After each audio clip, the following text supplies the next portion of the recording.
Mobile feature okay સાહેબ નમસ્કાર.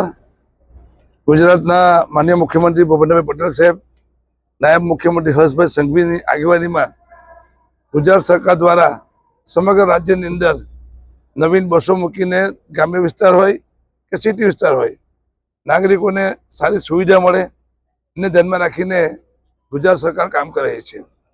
આજ રોજ આપણા મોદી સાહેબ જે રીતે હમણાં યુદ્ધની સ્થિતિ છે, જે રીતે પેટ્રોલ ડીઝલનો જે થોડો નાનો મોટો ઇસ્યુ છે એને ધ્યાનમાં રાખીને કે બધા એક સાથે સવારી કરે, એને ધ્યાનમાં રાખીને આજે રાજવણ ડેપોથી એસટી વિભાગ દ્વારા 3 જેવી બસો કે હવે તમારે અમદાવાદ જવું હોય તો 3-4 કલાકમાં પહોંચી શકાય.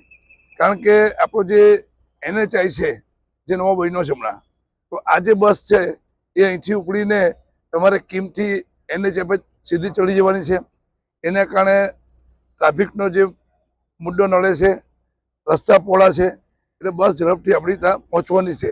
તો આજે જે બસ છે, એક બસ તમારી અડાજણથી જવાની છે અમદાવાદ નહેરુનગર, બીજી જે છે એ ઉધનાથી જવાની છે અમદાવાદ, અને ત્રીજી જે છે એ બારડોલીથી સુરત મોડાસા એટલે ગોધરા જે આપણો હાઈવે છે લુણાવાલા છે, એ આજે લગભગ 3 બસનો આપણે અહીંથી રવાના કરીએ છીએ.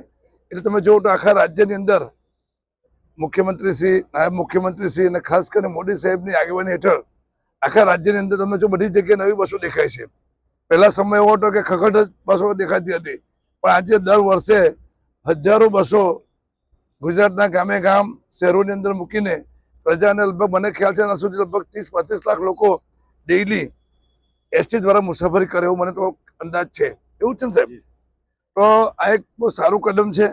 અને આ બસ ચાલુ થવાને કારણે જે રીતે હમણાં જે સ્થિતિ છે એમાં એક જ પરિવારના લોકો અને એક જ સોસાયટીના લોકો, જેને અમદાવાદ જવું હોય, જેને મોડાસા જવું હોય, ગોધરા જવું હોય, લુણાવાડા જવું હોય, તો સામૂહિક પ્રવાસ દ્વારા જે ઈંધણ બચાવવાની વાત છે એ ખરા અર્થમાં સતત કરવાની આ સરકારની નેમ છે. આભાર.